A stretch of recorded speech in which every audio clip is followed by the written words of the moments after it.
Are you going to go ahead with selling this ball despite the lawsuit? Our attorneys have reviewed everything, including publicly available video, and have told us to proceed with the auction as planned. Okay, so has anything in that video said to you that this ball maybe belongs to someone else? No. On Thursday, September 19th, 2024, Shohei Ohtani hit his second home run of the night against the Marlins to become the first player to reach 50 home runs and 50 stolen bases in a single season. Not only did he reach 50-50 for the season, but he went 6 for 6 with 3 home runs, 10 RBIs, and 2 stolen bases for the game. The Dodgers won 20-4, sealing their spot in the postseason and sending Ohtani to the playoffs for the first time in his career. When Ohtani hit the 50-50 ball into the stands, it created a scramble, and this was on the left side of the stands in Lone Depot Park. This is the TV angle, and as you can see, the 50-50 ball bounces off the wall here, and then this guy just barely misses it. He probably could have dove and caught it, to be honest. Here's another angle here, and it looks like the ball actually bounced on the concrete, and the guy just so close of catching the ball. Here's a better angle of this. It bounces right in front of the guy, and then he just barely misses it. I don't know what these guys in the back are doing, though. They're just not even paying attention at all. I guess they were just doing something else. I don't know. And then you can't tell if the guy in the black shirt or the kid in the red shirt grabbed it. It's hard to tell from this angle who grabbed it first. In this frame right here, it looks like the kid's arms are above the ball. His elbows right here are positioned in a way where it doesn't look like he ever grabbed it. But, you know, when there's a scuffle, no one really has ownership until a certain point. But yeah, that's just what I got from that angle. This is the most popular clip from this scuffle. This is the third angle, and you can't really tell much at all from the start of the video. They didn't know where the ball went. And then we get to this frame right here. The kid in the red, his name's Max. The guy in the black shirt, his name's Chris. And we're not really sure who has possession here. It looks like the guy in the black shirt has the possession of the ball. And then we have a random fan jump on top of Chris. And then this guy in the blue-white shirt right here, his name's Joseph. And then as you can see, Chris is holding the ball in between his legs. I guess he's just trying to shield off anyone that's trying to steal the ball from him. And then Max looks like he's got his hand around that area trying to grab the ball, trying to take it from Chris. And then Chris gets up, holds the ball, and then this kid looks like he says a cuss word, gets mad. But what's funny is at the end here, Joseph appears to give Chris a high five, and it looks like Max also gives him a high five or some type of handshake here. So Max filed a lawsuit, and he's claiming ownership of the ball and looking to stop its sale. So in Max's lawsuit, he's claiming he had possession of the ball until Chris wrapped his legs around Max's arm and used his hands to wrangle the ball out of Max's hand, stealing the ball for himself. The reality is, if it wasn't a historic baseball, then a 17-year-old turning 18 on his birthday probably wouldn't have got it wrangled out of his hand. Shortly after Max's lawsuit, Joseph filed a lawsuit.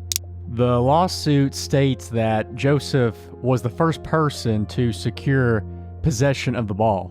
So he's claiming that he had possession of the ball with his left hand, and then a fan wrongfully jumped over the railing, jumped onto him, and that's when the ball came loose and rolled into the hands of Chris. So they're saying that he would have retained control and possession of the ball if it were not for the assault of the fan who jumped onto him.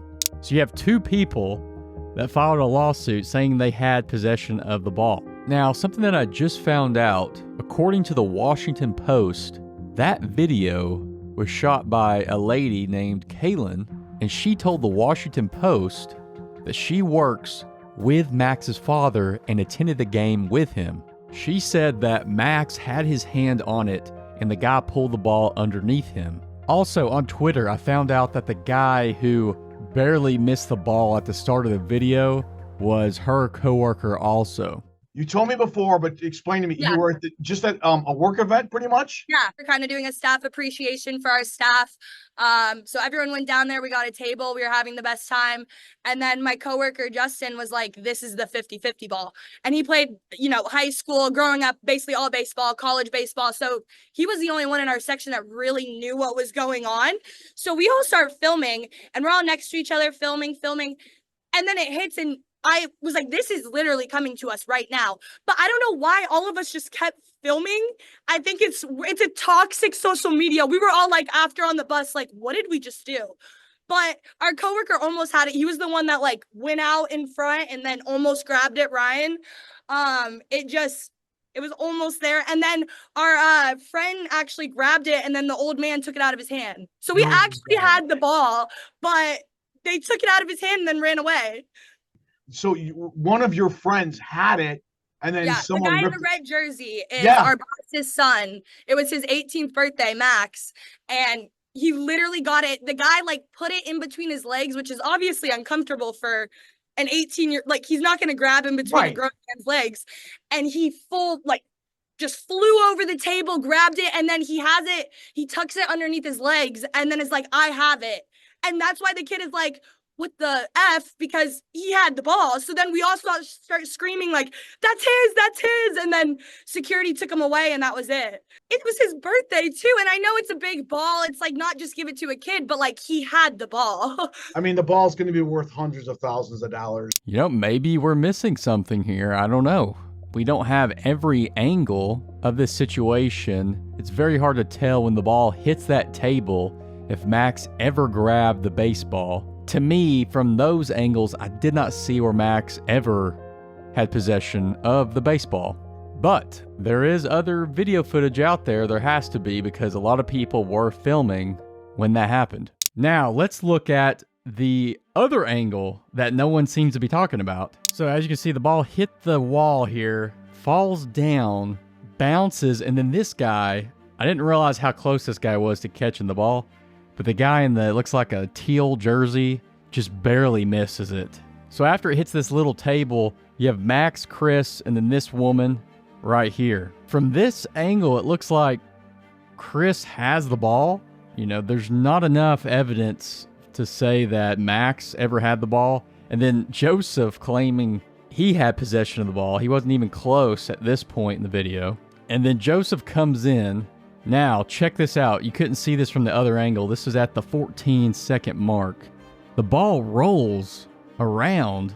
Based off the footage that we have, my guess, this is me just guessing off the footage I'm looking at, right when the ball rolled out like that, that's when Chris had possession of the ball, or full possession of the ball. Max could have touched the ball or grabbed it under the table. We just don't have video of that. But it doesn't look like Max ever grabbed the ball, and Chris is the only one that had full possession of it, just based off of these clips. And then we don't get really a good angle from here. And as you can see, that fan jumps on Joseph. And I did not see enough evidence that Joseph grabbed the ball. It's hard to tell from this clip if Joseph ever touched the baseball, but I did not see anything here. But here's the thing, there's got to be more angles. There's so many cell phones around here. This guy's filming. This guy looks like he's filming. These two guys look like they're filming. So there's got to be more video footage of this incident.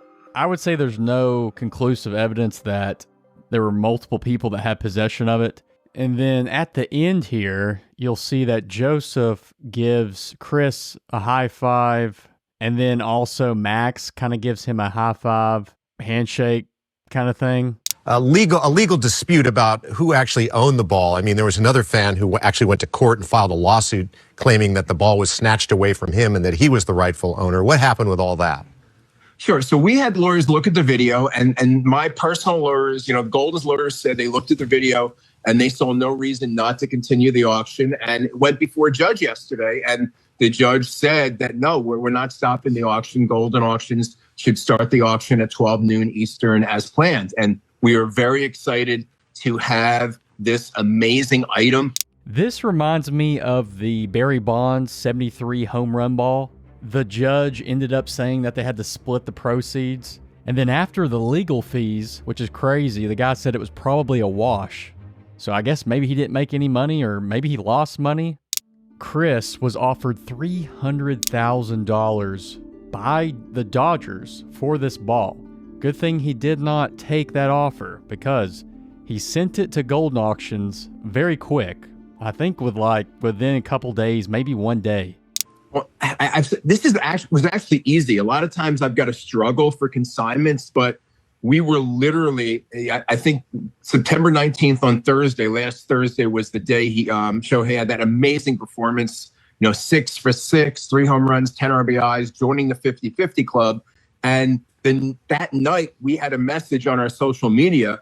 The next day, Dave Arerman from my company spoke to the guy, and he said, hey, I need to talk to Ken Golden, get Ken Golden on the phone.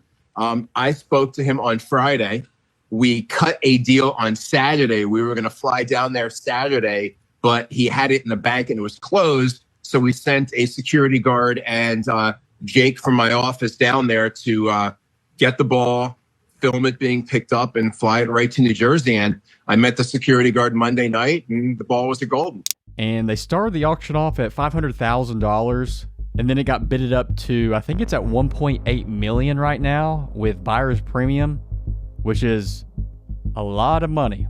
It also said that any private buyer that wants to buy this ball for $4.5 million, they have until October 9th to do so. And I'm not sure if this applies anymore because of the lawsuits. And they also extended the bidding from October 16th to now it's October 22nd.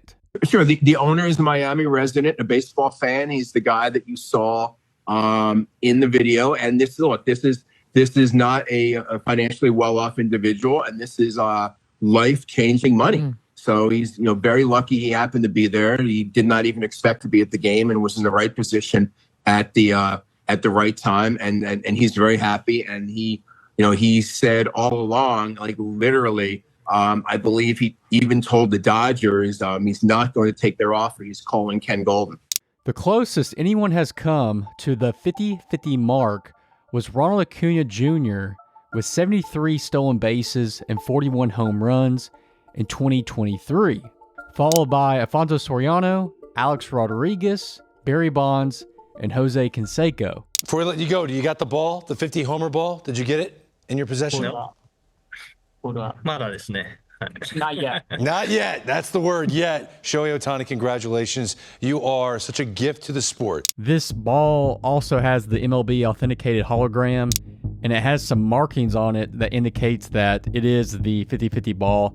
In 2022, Golden Auctions auctioned off the Aaron Judge record-breaking 62 home run ball. It sold for $1.5 million. That one is actually the second highest or second most expensive baseball ever sold at auction. And this one looks like it's going to break the Aaron Judge record. Now, something else that's pretty interesting is the 51 home run ball is also going to be auctioned off. I'm assuming the seller is probably going to wait until the sale of this 50-50 ball. I do think the 51 ball is significant because it was hit in the same game. So it was hit in the 9th inning right after the 50 ball. And then people are also calling this performance one of the greatest in MLB history. On October 7th, Golden Auctions came out with this post, said that they're continuing with the auction. I guess they're canceling the October 10th hearing. It says all parties have reached an agreement to continue the Golden's auction of the 50-50 ball as planned. But I guess that means there's still going to be an ongoing lawsuit of ownership of this ball between these three people. What I find very laughable and comical is right here from ABC News. It says that both Joseph and Max's lawsuits say that their plans would have been to keep the ball as a keepsake. Will this ball become the most expensive baseball ever sold on auction, I think it's a possibility. I don't see it going above the $3 million Mark McGwire sale, which that sale was very overpriced for $19.99, $3 million for the Mark McGwire ball. If they waited to auction this ball off, it would sell for a lot less, in my opinion, because you have to sell immediately when there's all the hype around it. So I think that was the best scenario to sell the ball immediately. It'll be interesting to see what the ball sells for and who obtains ownership of the ball. If you would like to support the channel, the Patreon is linked below.